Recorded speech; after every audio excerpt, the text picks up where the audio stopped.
In the soft glow of the afternoon sun, a young black girl sat alone at a large, empty dining table. The chairs were all neatly arranged, but there was no food in sight. The table was set as if a grand feast were about to take place, yet there was not a single plate filled with anything. She sat still, her little hands resting on the edge of the table, her eyes fixed on the empty space in front of her. Her name was Maya, and though she was small, only about 6 years old, her presence at the table held a quiet dignity. Around her, the silence was profound, interrupted only by the faint sound of her breath. With each passing second, she seemed more at ease with the stillness, pretending that the meal in front of her was as real as any she had ever seen. She smiled softly, pretending to taste the food, pretending to lift an invisible fork to her mouth. Her movements were slow, deliberate, as though savoring each bite of a meal that only existed in her imagination. Maya had no intention of asking for help, not today. She had learned long ago that sometimes pretending was all a person could do when the world was too big, too cold. No one had seen her this way, sitting alone in a room filled with empty plates, the room that should have been full of laughter, full of warmth. She was used to this. The pretending. It was a quiet rebellion against the harshness of her reality. But what Maya didn't know was that, at that very moment, someone was watching her from the doorway. A billionaire named Daniel Pierce had just arrived at his estate. He had come to check on his properties, his schedule packed with meetings and obligations. But something caught his attention as he walked past the dining room. He stopped in his tracks, his gaze fixed on the little girl sitting alone at the table. At first, he thought it was an illusion, perhaps a child playing a game, pretending to eat, imagining a world she could not have. But there was something about her, something about the way she held herself that made him pause. Her innocence was like a light in the quiet room, and yet it was tinged with something more, a sort of resignation, a quiet wisdom for one so young. Daniel stepped closer, his shoes making no sound on the polished wooden floors. His eyes narrowed slightly as he studied her. She didn't look up.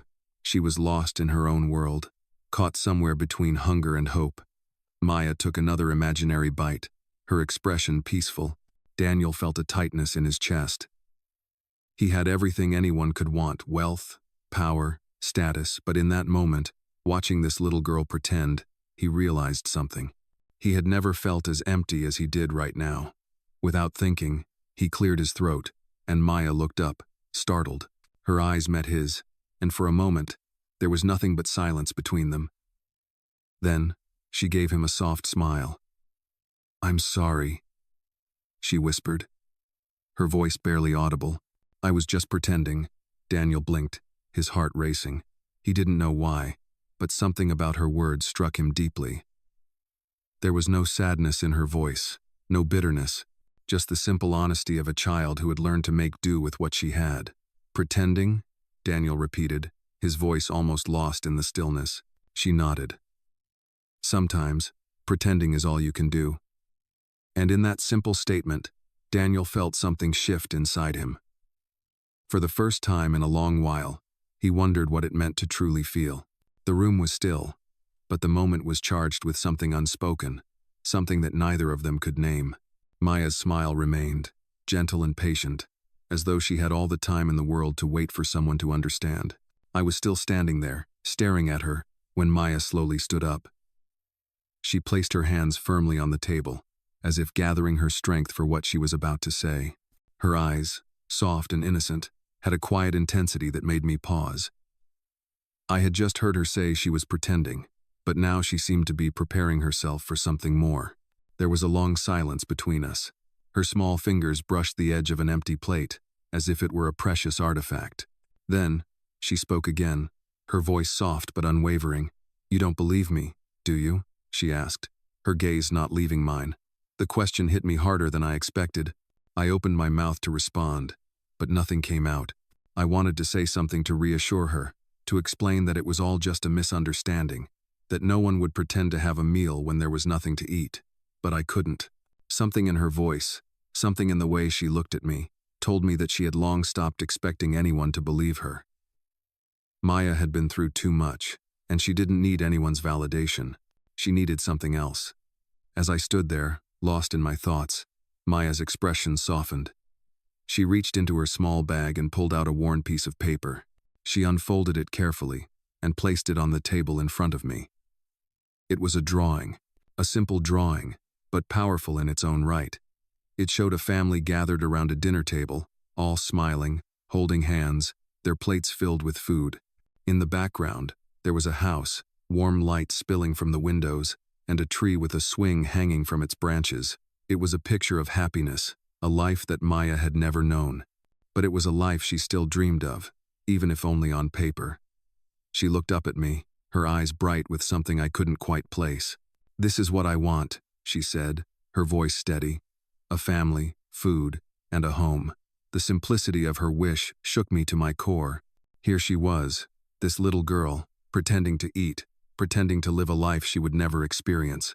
Yet, she was resilient, holding on to the hope of a better life, even if only in her imagination. I felt a pang of guilt as I stared at the drawing. I had everything anyone could want: money, power, success. Yet here was Maya, with nothing but the hope that one day, things would be different. I could see the way her eyes glistened with the hope that one day, someone would give her what she dreamed of, that someone could give her what she deserved. And suddenly, the emptiness of my own life hit me like a wave. I had been so focused on building my empire, on achieving more, that I had lost sight of the simple things that truly mattered. The things that Maya longed for, the things that I had taken for granted. I knelt down beside her, my knees creaking with the effort.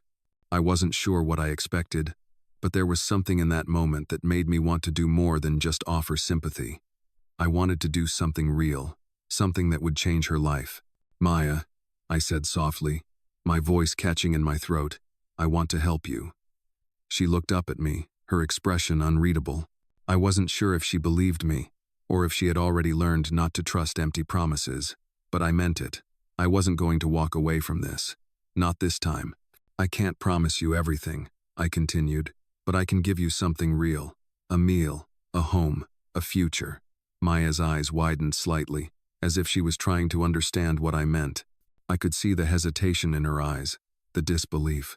She had been let down too many times before, but there was a flicker of hope there, just a tiny spark.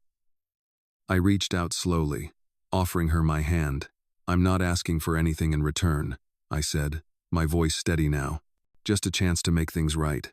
Maya's eyes never left mine, and for a moment, I thought she might walk away, just like everyone else had. But then, something shifted.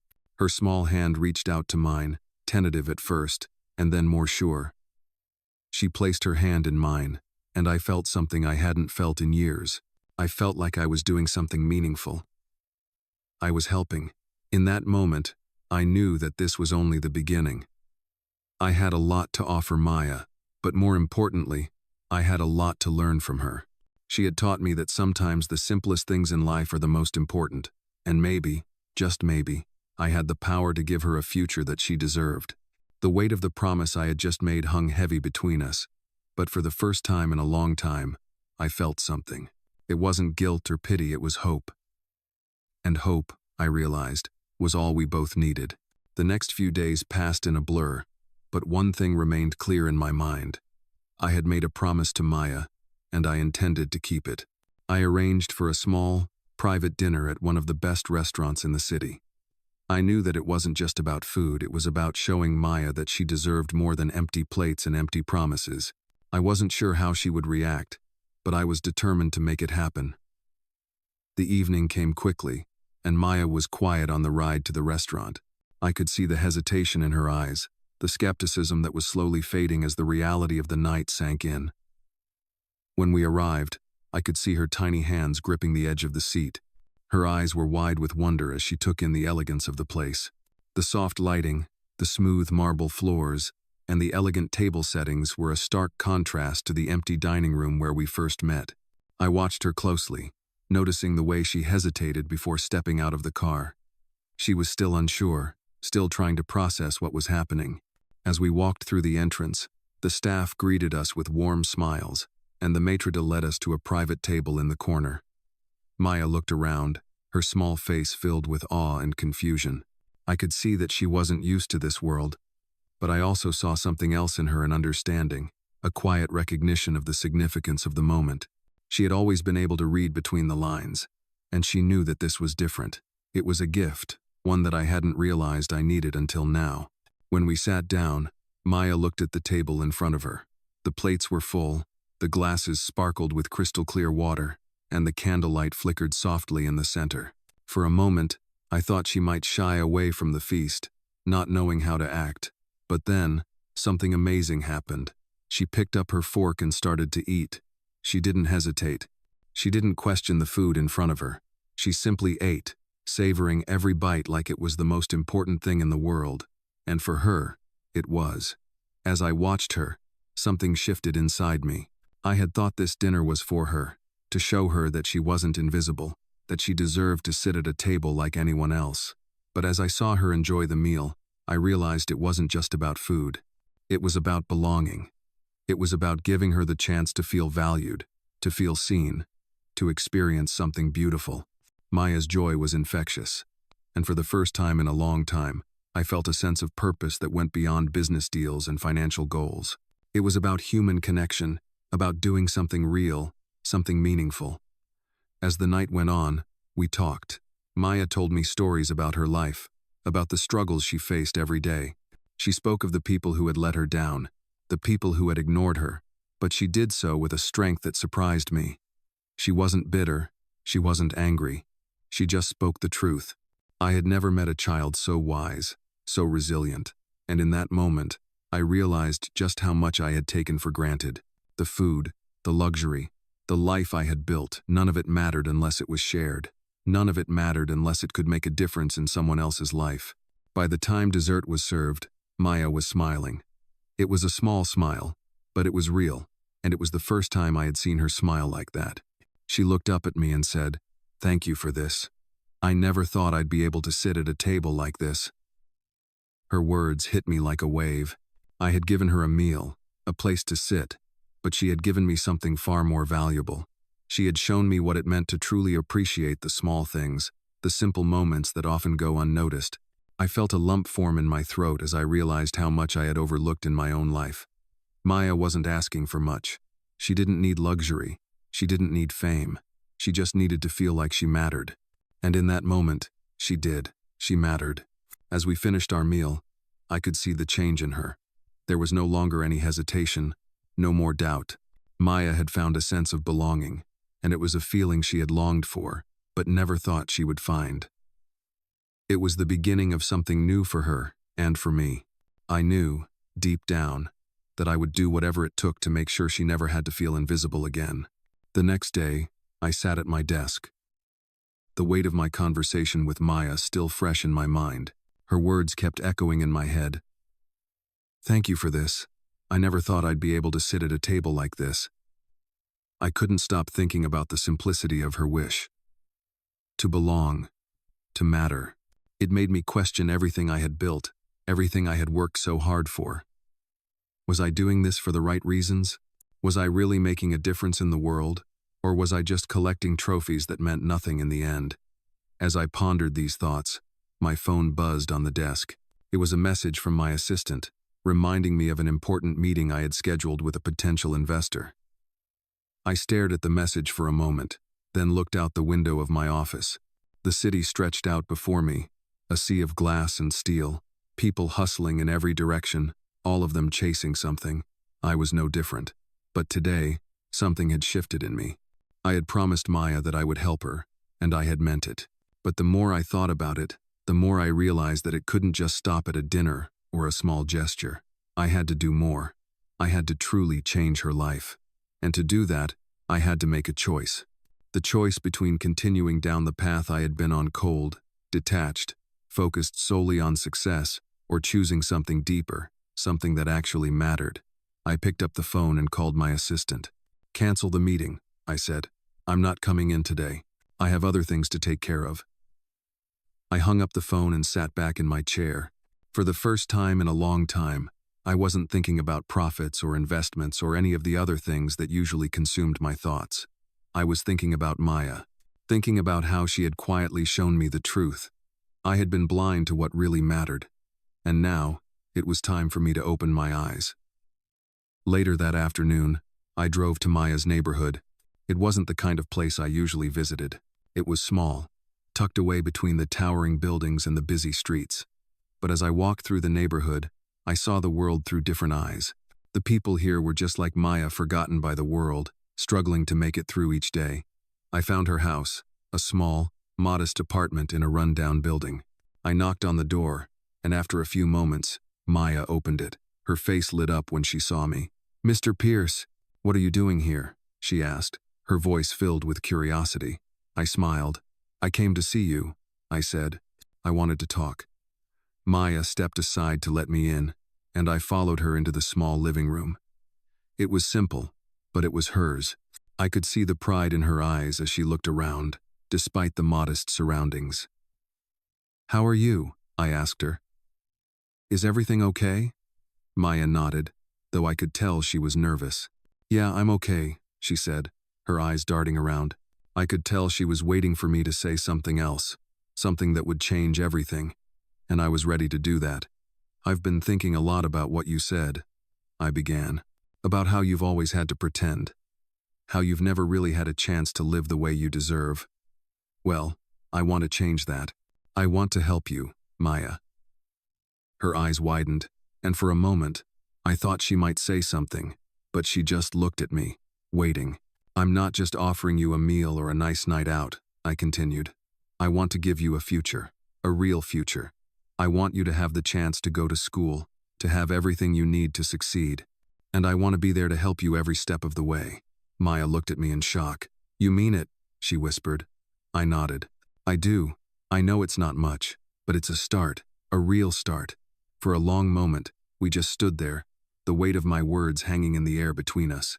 I could see the doubt in her eyes, the same doubt she had carried for so long. But there was something else there now, a flicker of hope.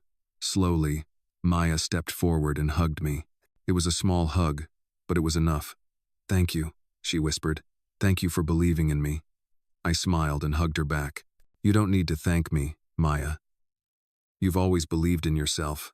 I'm just here to make sure you have the chance to show the world just how much you can do." As I left her apartment, I felt something I hadn't felt in years, a sense of purpose. It wasn't about the money. It wasn't about the success or the accolades. It was about making a real difference in someone's life. And for the first time in a long time, I felt like I was on the right path. The next few days passed in a haze, and I found myself constantly thinking about Maya. I had made her a promise that felt more serious every time I thought about it. I had told her that I would help her, that I would give her the future she deserved, but as time passed, I realized just how much that promise meant to both of us. I wasn't just offering her a chance to go to school or a new life. This was about something bigger. It was about changing the way I saw the world. It was about changing my own life. I had spent years chasing success, but in all that time, I had never stopped to think about the people I was leaving behind, the ones who needed help the most. And now, I couldn't ignore it anymore. I had to do something more for Maya. I couldn't just throw money at the problem and walk away, thinking that was enough. I needed to be there for her in a real way. I needed to invest in her future, not just financially, but emotionally, spiritually. So, I made a decision. I called my assistant and told her that I wouldn't be attending any more meetings for the week. I needed to focus on something important. I needed to focus on Maya. I needed to make sure she had the resources, the support, and the encouragement she needed to reach her full potential. I knew it wouldn't be easy. There would be challenges ahead, moments where Maya might doubt herself, moments when I might doubt myself. But I was determined to do whatever it took to see her succeed. I drove back to Maya's neighborhood, this time with a new sense of purpose. I had done my research. I knew there were schools nearby that offered scholarships for students who couldn't afford tuition. I knew there were programs designed to support kids like Maya, kids who had the potential but needed someone to believe in them. As I pulled into her neighborhood, I felt a mixture of excitement and nervousness. What if she wasn't ready for this? What if she wasn't ready to take this next step? But then I remembered the way she had smiled at me during our dinner, the way she had thanked me for believing in her. That smile, that look in her eyes, it was a sign. She was ready. I parked the car and walked up to her building, my heart pounding in my chest. When I knocked on the door, Maya answered almost immediately. Her face lit up when she saw me, and I couldn't help but smile. "Mr. Pierce," she said, excitement in her voice. "What are you doing here?" "I wanted to talk to you," I said. "I've been thinking about what we discussed, and I've made some plans." Maya looked at me with wide eyes. "Plans? Yes," I said. "I've found a school that would be a perfect fit for you. It offers scholarships for students who need financial help, and I've already spoken to them. They're willing to take you in, Maya." Maya's eyes went even wider. "Really?" she asked, her voice trembling slightly. I nodded. "Yes, really.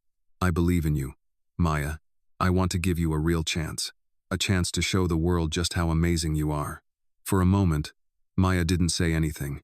She just stood there, staring at me, as if she couldn't believe what I was saying. I could see her processing the information, trying to make sense of it. Then, slowly, she stepped forward and wrapped her arms around me in a hug. "Thank you," she whispered. "Thank you so much." I hugged her back, feeling a deep sense of fulfillment. This was what it was all about. It wasn't about the money. It wasn't about the success. It was about making a real difference in someone's life. It was about giving someone the tools they needed to succeed, and watching them rise above their circumstances. "You deserve this, Maya," I said softly, pulling away from the hug. "You deserve to have a future full of opportunities." Maya smiled, her eyes shining. "I'm going to make you proud, Mr. Pierce," she said. "I'm going to make sure I don't waste this chance." "I know you will," I said, "and I'll be right here with you every step of the way."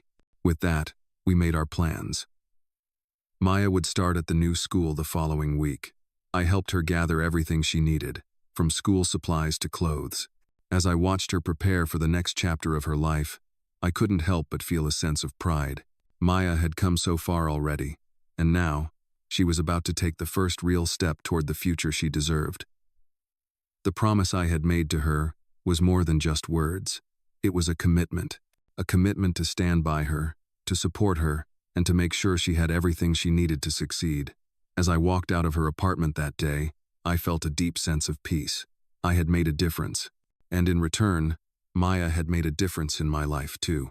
The first week at the new school was an eye-opening experience for Maya. I could see the anxiety in her eyes every morning as I picked her up to take her to class. It wasn't just the new environment that made her nervous, it was the unfamiliarity of it all. She wasn't used to walking through the doors of a school where the walls were adorned with awards, the halls filled with the chatter of students who seemed to know exactly where they were headed. Maya had spent so long being invisible that I knew it would take time for her to realize that she deserved to take up space in a world like this. But every day, I saw small changes in her. By the end of the week, she was starting to speak up in class, raising her hand to answer questions. I watched from the corner of the room as she grew more comfortable with each passing day. She had always been smart, but now she was starting to believe it herself. That belief in herself was something that took time, but with each new piece of knowledge she gained, that belief began to blossom. Still, the doubts lingered. After school one afternoon, Maya and I sat on the steps outside the building. I could tell something was weighing on her. "Mr. Pierce," she said quietly, her voice hesitant. "What if they find out where I came from? What if they know I don't belong here?" Her words broke my heart. "Maya," I said softly, "you belong here. You always have. This is your future, and no one can take that away from you." She looked up at me, searching my face for any sign of doubt. "But I don't fit in with the other kids," she said. "They all have so much more than I do. They have families who can give them everything they need." I shook my head. "Maya, you've already shown them more than most people ever will. You have a strength that they don't know. You're going to show them what it means to work hard, to believe in yourself, and to rise above everything that's held you back." She nodded slowly, though I could see the uncertainty still lingering in her eyes. I knew this wasn't going to be an easy journey for her, but I also knew that she had the heart to overcome whatever obstacles came her way. That evening, as I sat in my office, I found myself reflecting on Maya's words. Her fears were real. She had grown up believing that she didn't belong, that she wasn't worthy of the opportunities others had. And I realized that she wasn't alone. There were so many kids just like her, kids who didn't believe in themselves because the world had spent so long telling them they didn't matter. I knew I couldn't just help Maya, I had to help others, too. I reached out to some of the schools in the area, setting up meetings with their administrators to discuss scholarship opportunities for children like Maya. I wanted to create a system where kids who didn't have the advantages of wealth or privilege could still have access to the best education, the best opportunities. Over the next few weeks, I worked tirelessly to put things in motion. I knew it wouldn't be easy, but nothing worth doing ever was. Maya continued to excel in school. She grew more confident with each passing day, and I saw the spark in her eyes that I had never seen before. She was starting to believe in herself in a way that was impossible to ignore. And then, one day, I received a call from her school. They wanted to speak with me. My heart skipped a beat as I arrived at the school later that afternoon, unsure of what to expect. When I walked into the office, I saw the principal sitting behind her desk, a warm smile on her face. "Mr. Pierce," she said, "I just wanted to take a moment to thank you for everything you've done for Maya. She has become such a positive influence here at the school. The teachers have been impressed with her work ethic, and her classmates look up to her." I felt a swell of pride in my chest as I listened. Maya was finally starting to realize that she wasn't invisible, that she wasn't meant to hide in the shadows. She was meant to shine. The principal handed me a letter. It was a letter from the school's scholarship board. They had reviewed Maya's progress and were offering her a full scholarship for the next year. She would have everything she needed to continue her education, and the best part was that it was just the beginning. I looked down at the letter, the weight of the moment sinking in. This wasn't just about education. This was about Maya's future, her chance to show the world who she really was. It was the first step in a journey that would change everything. I knew it wasn't going to be easy. There would still be challenges ahead, but I also knew that Maya was no longer the shy, unsure girl I had first met. She was a force to be reckoned with, and I couldn't wait to see where her journey would take her next. As weeks passed, Maya's transformation was nothing short of extraordinary. She grew more confident in her schoolwork, and the other students began to take notice. No longer the shy, withdrawn girl, she was now the one raising her hand first, answering questions with clarity and purpose.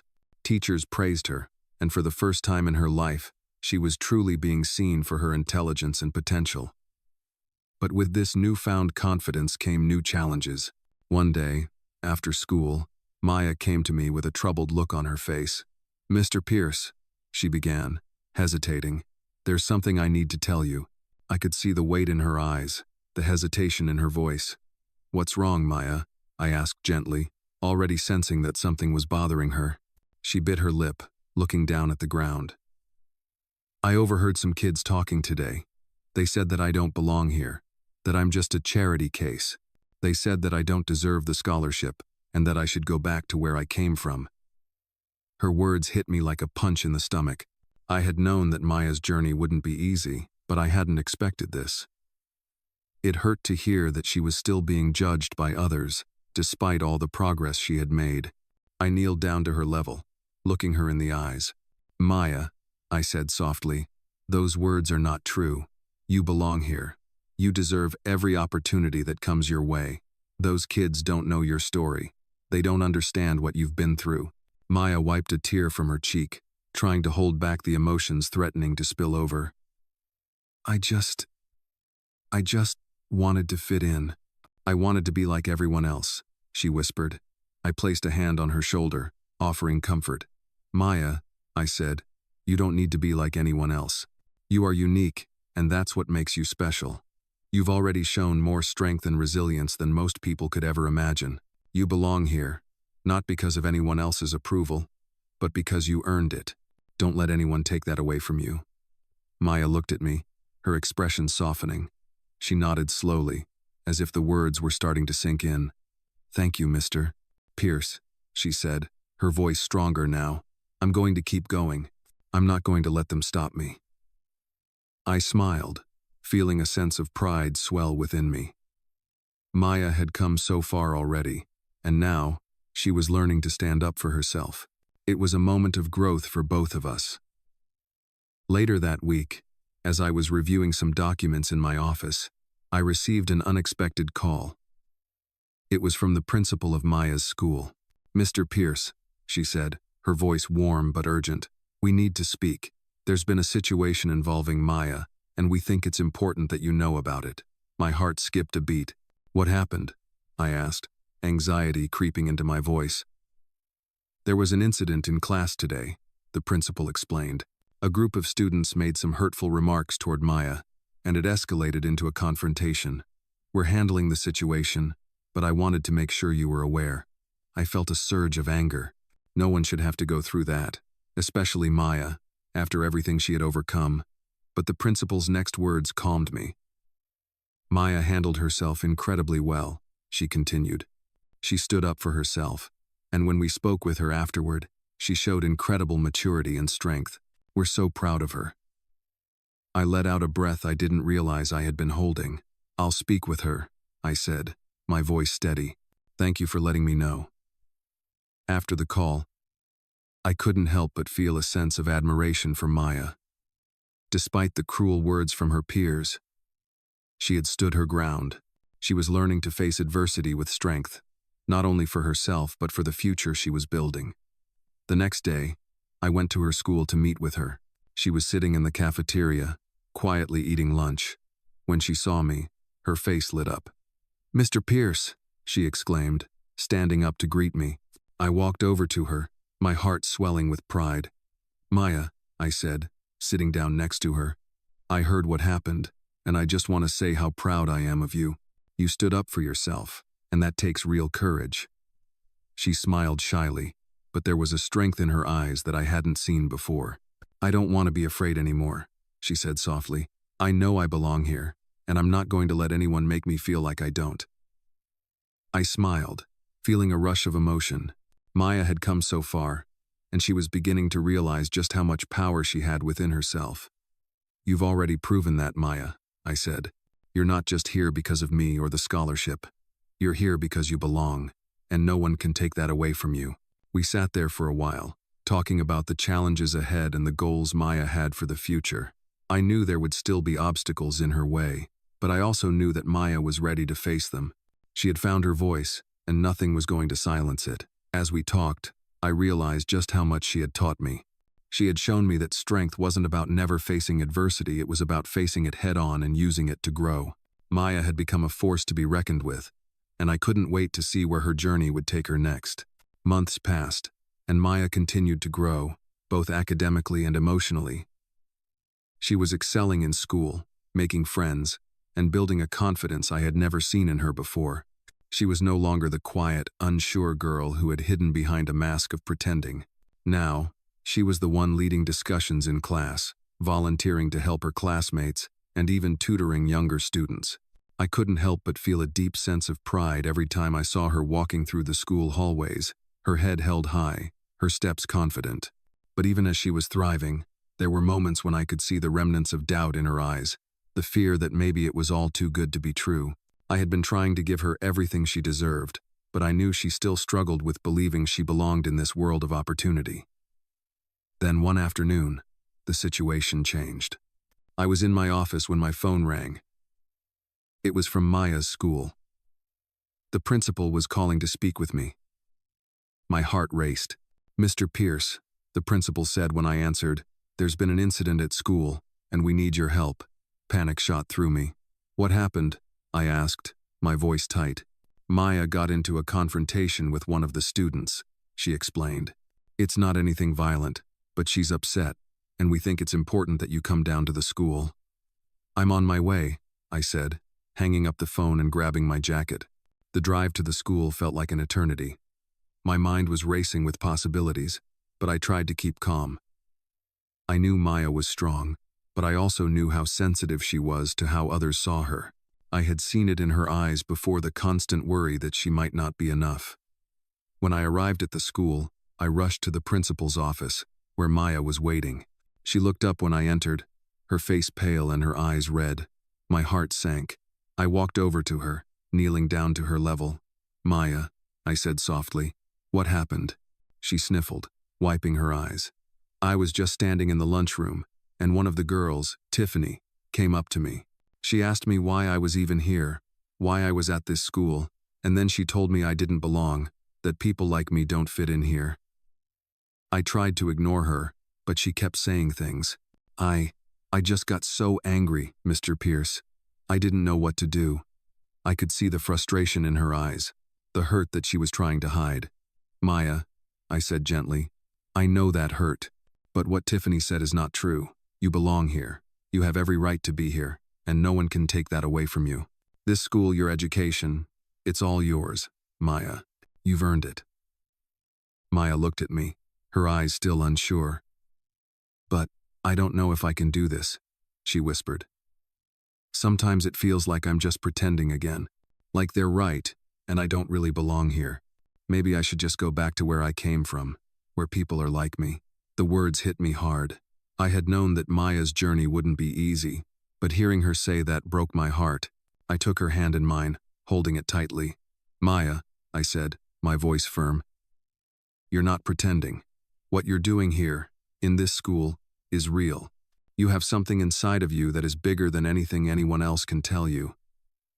It's not about where you came from. It's about where you're going. And I believe in you. I always have. She looked up at me, tears still in her eyes, but I could see a flicker of hope. You really believe in me? She asked, her voice trembling. I do, I replied. And I know that no matter what anyone says, you are strong enough to rise above it. You have already proven that. You've shown more courage than most people ever will. You are enough, Maya, and you always have been. For a moment, we just stood there, the weight of the moment sinking in. Maya didn't speak, but I could feel the shift in her. She was beginning to believe me. She was beginning to believe in herself. The principal came in then, her voice gentle. Maya, I want you to know that we are here to support you. This incident, it doesn't change anything. We know the kind of person you are, and we will make sure that everyone else understands that too. Maya nodded, her eyes still wet, but now with a sense of determination. Thank you, she whispered, and I could see the relief in her expression. I'll do better. I won't let them get to me. I smiled, feeling a sense of pride I could hardly put into words. Maya was learning to stand up for herself, to believe in her own worth, no matter the obstacles in her way. The rest of the day passed by quickly, but the change in Maya was noticeable. When I picked her up after school, she was smiling, a real smile, the kind that came from deep within. Mr. Pierce, she said as she got into the car, I feel better now. I'm going to prove them wrong. I know you will, Maya, I said, glancing at her with pride. You're already proving them wrong. As we drove off, I realized that Maya's journey was far from over. There would still be challenges, still be people who doubted her, but I knew she had what it took to overcome them. She had found her voice, and no one, not even Tiffany or anyone else, could take that away from her. The days that followed Maya's confrontation with the other students marked a turning point in her journey. I could see her strength growing with each passing day. She was no longer letting the words of others define her. There was a new confidence in her step, a quiet power that radiated from her. I knew it wasn't just about overcoming that one incident, it was about the fact that Maya was learning to stand up for herself, no matter the circumstances. But as much as I admired her growth, I knew that the world wasn't going to make things easy for her. People would still try to knock her down, still try to make her feel small. It was up to her and to me to make sure that she always had the tools to rise again. I kept encouraging her, reminding her of the promise I had made to her, that she deserved everything this world had to offer. But as much as I believed in her, I knew she had to start believing in herself. One afternoon, as I was working on some projects in my office, I received an unexpected call. It was from the principal of Maya's school. My heart skipped a beat. Mr. Pierce, the principal's voice was steady but firm. I need to speak with you. It's about Maya. Panic immediately shot through me. What happened? I asked, already feeling the weight of worry settle in. There's been another situation, the principal explained. One of the students has been bullying Maya again. This time, it was worse. There was a confrontation between her and some of the other students in the locker room. We're trying to handle it, but I think it's important that you know. My blood ran cold. I quickly set the phone down and rushed to the school. I had seen Maya make progress, but now it felt like the world was trying to pull her back, trying to make her feel like she didn't belong. I wasn't going to let that happen. When I arrived at the school, I rushed to the principal's office. Maya was sitting there, her face down, her shoulders slumped as if the weight of the world was on her. I felt my heart break as I walked over to her. "Maya," I said softly, sitting next to her. She looked up, her eyes filled with tears, but there was something else there too, something that looked like defeat. "They said I was never going to make it here," she whispered. "They said I don't belong, that I don't fit in. I tried to ignore them, but it's hard. It feels like no matter what I do, I'm always the outsider." I could hear the pain in her voice, the vulnerability that she had kept hidden for so long. My heart ached for her. "Maya," I said, my voice firm but filled with compassion, "those people don't know you. They don't understand your story. They don't understand what you've been through. But you do, and that's what matters." She looked up at me, searching my face for some sign that I wasn't just offering empty words. "You've come so far, Maya. You've proven to everyone, including yourself, that you belong here. You belong in this school. You belong in this world. You've earned that right. And no one can take that away from you." Maya bit her lip, trying to hold back tears. "But I don't know if I can do this," she said, her voice breaking. "Maybe I'm just not meant to be here." I shook my head. "You are more than enough, Maya. You don't need anyone's approval to know that. I know it's hard, but you're stronger than you think. And you're not alone. I'm here for you, every step of the way." She took a deep breath and nodded slowly, as if processing my words. For a long moment, we sat there in silence. It wasn't just about the bullying, this was about Maya learning to fight for herself, to believe in her own worth, despite what others tried to tell her. "I'm not going to let them stop me," she said quietly, determination returning to her voice. "I'm going to keep going. I'm going to show them that I belong." I smiled and nodded. "I know you will, Maya. I know you will." As I left the principal's office with Maya by my side, I felt a sense of pride fill my chest. It wasn't just that she had stood up for herself, it was that she was finally starting to see herself the way I saw her. She was more than the girl from the wrong side of town. She was more than the scholarship student. She was Maya, and that was enough. The road ahead wouldn't be easy, and there would be more challenges, but I knew that Maya was ready for whatever came her way. She had already proven that. All she needed now was to believe it herself. And she was getting there, step by step. Weeks passed, and Maya's growth seemed to accelerate with each passing day.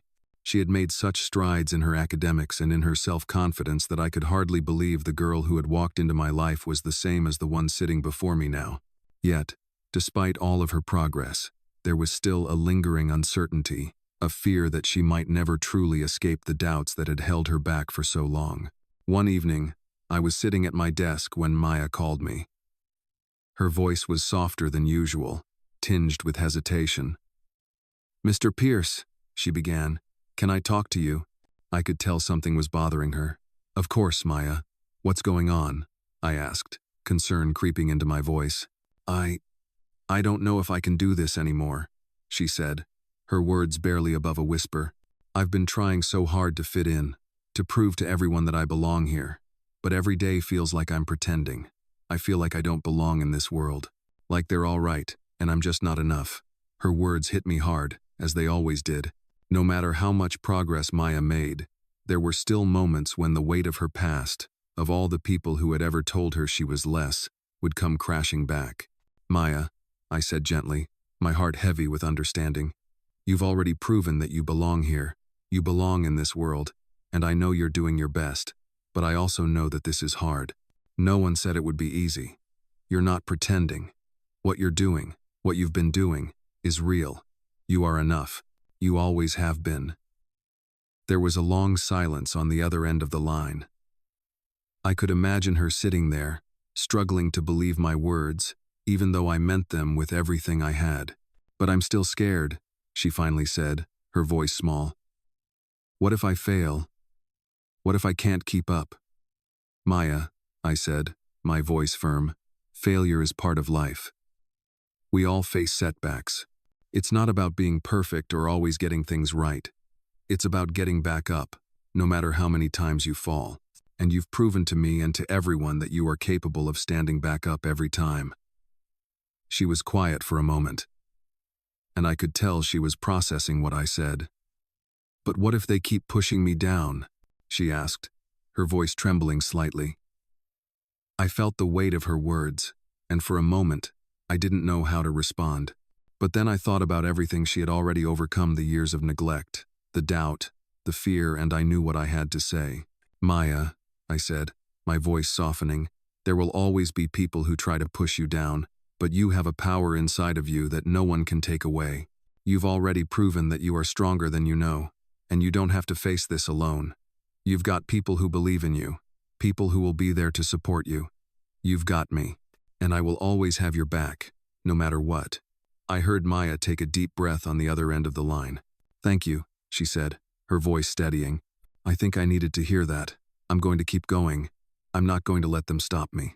A sense of relief washed over me, knowing that Maya was starting to believe in herself again. It wasn't going to be easy, but I knew she was more than capable of overcoming whatever challenges came her way. The next day, Maya returned to school with a renewed sense of determination.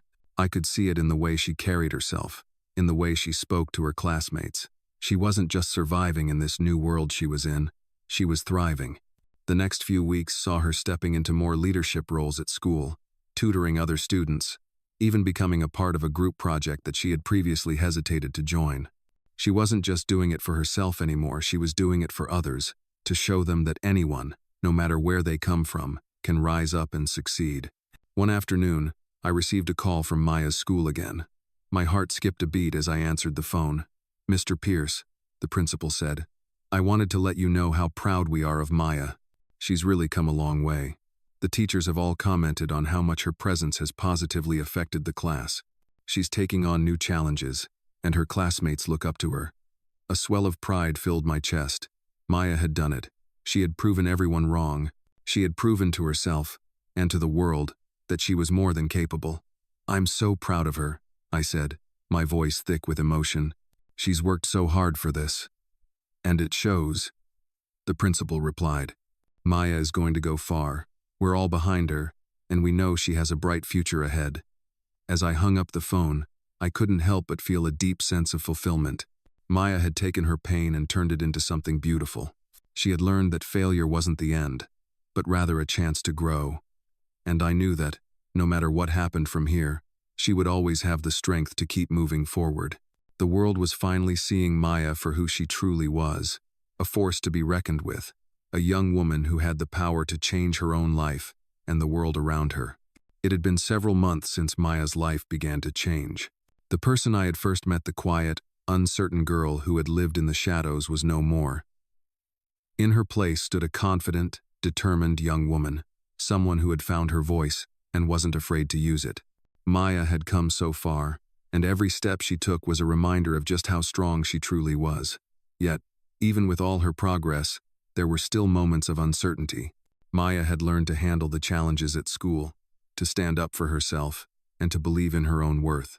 But there were still some battles she faced alone, battles that no one could fight for her. One evening, I met Maya for dinner. She had just finished a big project at school, one she had been working on for weeks, and I could see the pride in her eyes.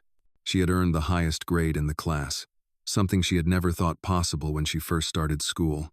As we sat across from each other, she smiled at me, her eyes bright with excitement. Mr. Pierce, she said, I did it. I got the highest grade in my class on the project. I can't believe it. I smiled back at her. I'm so proud of you, Maya. You worked hard for this, and you deserve it. Maya's smile faltered just slightly. I know, she said, her voice quieter, but it's still hard. Every time I succeed, there's a part of me that's waiting for someone to tell me I don't belong here. I keep wondering if I really deserve all this. I could see the doubt in her eyes, the fear that still lingered beneath her pride. No matter how much progress she made, the feeling of not being enough was still there, creeping up when she least expected it. Maya, I said gently, you've proven time and time again that you deserve to be here. You belong in this world, and no one can take that away from you. You've earned everything you have. She looked down at her hands, her fingers fidgeting with the napkin in front of her. But it's not just about the grades or the success, she said quietly. It's about the fact that I still feel like I'm pretending. I still feel like I don't fit in. There's this part of me that's scared all the time, scared that one day, People will see me for who I really am, someone who came from nothing. The weight of her words hit me harder than I expected. Maya had been through so much, and despite everything she had accomplished, she was still haunted by the fear that she didn't truly belong. "Maya," I said softly, "you are not defined by where you came from. You are defined by who you are and what you've done. And you've shown more strength and resilience than anyone could ever expect. The person you are today is someone I'm incredibly proud of." She lifted her gaze, and for the first time in a long while, I saw a flicker of hope in her eyes. "I don't know how to stop feeling like this," she said, her voice shaky. "How do I stop being afraid?" I thought for a moment, then spoke from the heart. "The fear won't disappear overnight, Maya. It's a part of you, but it doesn't have to control you. Every time you face that fear and choose to move forward anyway, you're proving to yourself that you're stronger than it.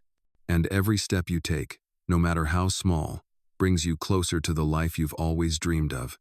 She nodded slowly, taking in my words. I could tell it wasn't going to be easy for her, but I also knew that she was beginning to understand that the fear she felt didn't define her. Maya wasn't defined by her past, by the doubts, or by the people who had tried to put her in a box. She was defined by her courage, by her drive to rise above the challenges, and by the strength she had within her. As the night went on, we talked more about her future. She spoke of her dreams about becoming a scientist, about helping others, about giving back to the community that had given her so much. It was clear to me that Maya was not just dreaming. She was determined to make those dreams a reality. The next day, I received a call from the scholarship program that had supported Maya from the very beginning. They wanted to meet with me, to discuss Maya's progress. When I arrived at the meeting, I was greeted with warm smiles from the staff. "Mr. Pierce," one of them said, "we wanted to speak with you about Maya. She has been an inspiration to everyone here. Her grades have improved significantly, and she has become a leader among the other students. We've been so impressed by her growth." I felt a swell of pride in my chest as they spoke. Maya had come so far, and now, she was becoming the person she had always been capable of being. "She has a gift," I said, smiling, "and it's been amazing to see her embrace it." As the meeting came to a close, they handed me a letter. "This is for Maya," the staff member said. "We'd like to offer her a full scholarship for the rest of her education. We want to make sure she has every opportunity to succeed." I left the meeting feeling a sense of peace that I hadn't felt in a long time. Maya's future was no longer uncertain. She had a place at the table, and she had earned her spot there. As I walked away from the meeting, I realized that Maya had not only proven to others that she belonged, but more importantly, she had proven it to herself. As Maya's final year of high school approached, there was a quiet buzz of anticipation in the air. Maya had changed in ways no one could have predicted, and as the school year came to a close, she was no longer just a student fighting for a place at the table. She was becoming a leader, an example of perseverance, and a role model for others. Her story had inspired so many, but more importantly, it had inspired herself. I had watched her grow from a quiet, unsure girl into someone who believed in herself and knew her worth. The day before her graduation, we sat together, reflecting on how far she had come. Maya had been given so many opportunities, and now, she was on the brink of a new chapter. As we sat on the steps of the school, her graduation gown draped over her shoulders, she smiled, her eyes bright with excitement and a hint of nervousness. "Mr. Pierce," she began, her voice steady but filled with emotion. "I never thought this day would come. There were so many times when I wanted to give up, when I felt like I didn't belong here. But now, I'm about to graduate, and I realize that I do belong. I earned this." My heart swelled with pride as I looked at her. "You've earned more than this, Maya. You've earned everything that's come your way and more. And I know that this is only the beginning for you. You're going to do amazing things." She smiled at me, and for the first time, I saw not just a girl who had overcome challenges, but someone who was truly ready for whatever came next. "I know," she said, "but I couldn't have done it without you. You believed in me when I didn't believe in myself. You showed me that I could be more than what I thought I was." I could feel the emotion rising in my chest, and I had to clear my throat before speaking. "Maya," I said, "all I did was help you see what was already there. The strength, the courage, it was always inside you. I just helped you find it. You did all the hard work. You showed the world who you are, and that is the most important thing." She nodded, her eyes glistening with unshed tears. "I want to make a difference, Mr. Pierce. I want to help other kids like me, the ones who think they're not good enough. I want them to know they can do anything if they just believe in themselves." I was quiet for a moment, taking in her words. Maya wasn't just talking about her own future. She was talking about changing the world, about giving others the same opportunities she had received. It was clear to me that Maya had found her purpose. "You will, Maya," I said, my voice thick with emotion. "You're going to do more than just help others. You're going to inspire them, just like you've inspired me." The next day, Maya walked across the stage at her graduation, her face glowing with pride. As she received her diploma, the applause filled the room.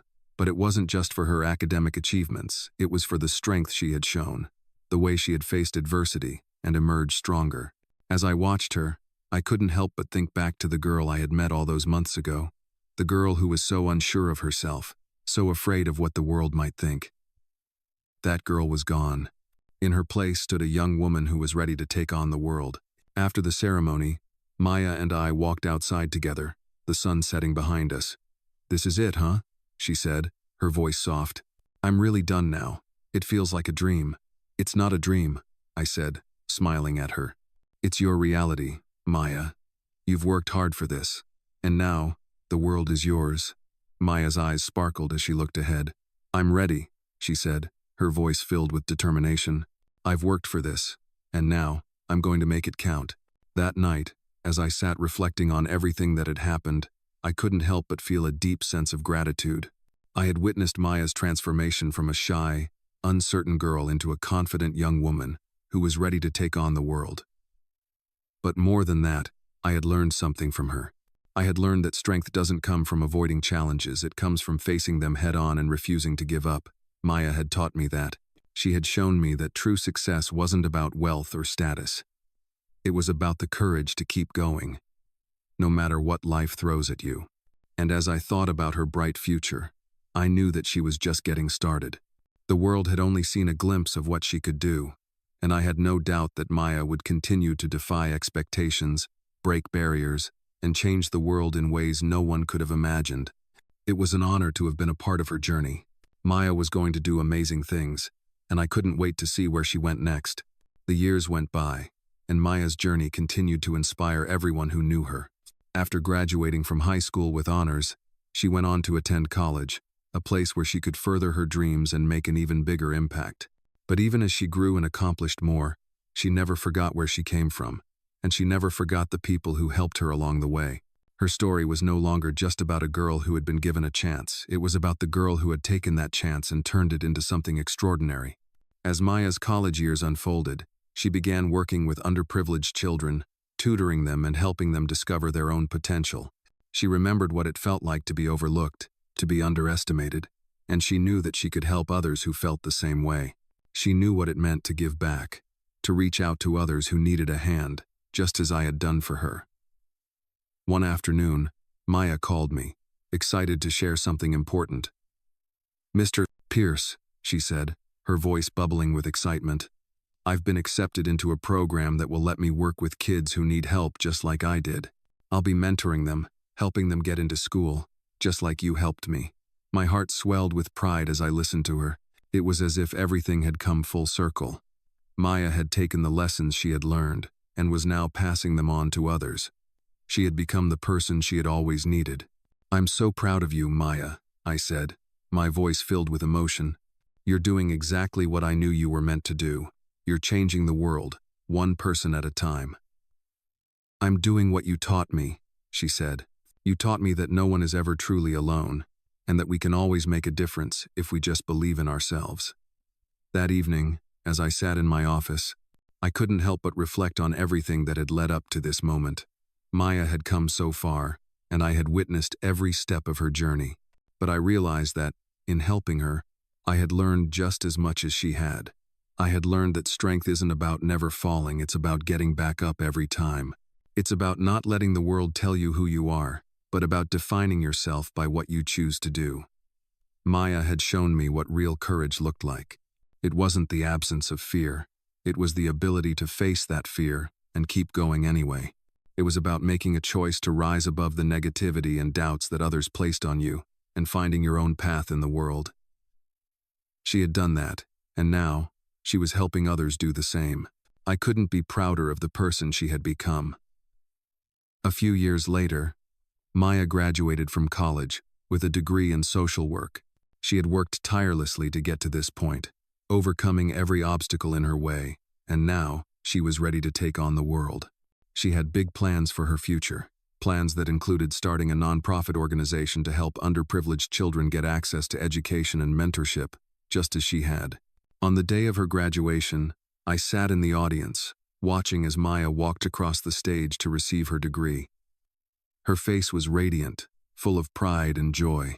As she accepted her diploma, I couldn't help but think back to the first day I met her, the quiet girl sitting alone with empty plates in front of her. That girl had transformed into a powerful, confident young woman, someone who was ready to make a difference in the world. After the ceremony, Maya found me in the crowd. She rushed over, her eyes shining with excitement. "Mr. Pierce, I did it," she exclaimed, her voice full of emotion. I stood up and hugged her, feeling an overwhelming sense of pride. "You sure did, Maya," I said, holding her close. "You've done so much more than this degree. You've shown the world just how powerful you are and how much you have to offer. You're going to do amazing things." She pulled away slightly, looking at me with tears in her eyes. "I couldn't have done it without you," she said, her voice thick with emotion. "You believed in me when I didn't believe in myself. You gave me the chance to see who I really was. And because of that, I'm able to do the same for others." "Maya," I said softly, "you've always had that strength inside you. I just helped you see it. You did the rest." As we stood there together, surrounded by her friends and family, I realized that this was not the end of Maya's journey, it was just the beginning. She had come so far, but I knew that she was just getting started. The world was waiting for her, and she was ready to change it. I had been privileged to witness her growth, and now, I was excited to see all the incredible things she would accomplish. Maya's story was one of hope, of resilience, and of the power of belief, and I knew, with all my heart, that she would continue to inspire others for the rest of her life. This inspiring Black story follows Maya, a young girl who overcame adversity and self-doubt to achieve greatness. Starting from humble beginnings, Maya faced numerous challenges, including being overlooked and underestimated by those around her. Despite these obstacles, Maya's resilience and determination drove her to excel in school and life. This Black story captures Maya's journey from a quiet, uncertain girl to a confident young woman ready to make a difference in the world. With the support of a mentor, Maya discovered her true potential, proving that no matter where you come from, you can achieve your dreams. Through hard work, self-belief, and a strong will, Maya shattered the limitations others placed on her and began helping others along the way. As she graduated from high school and college, she became a role model for others, showing how Black stories can inspire strength, perseverance, and hope. Maya's story is a testament to the power of believing in yourself, overcoming adversity, and making a lasting impact. It is a perfect example of how Black stories can inspire others to push through their struggles and create a brighter future for themselves. Maya's journey continues to inspire others to this day, reminding us all that with determination and support, anyone can rise above their circumstances and succeed. This Black story is a powerful reminder that everyone deserves the chance to succeed, regardless of their background.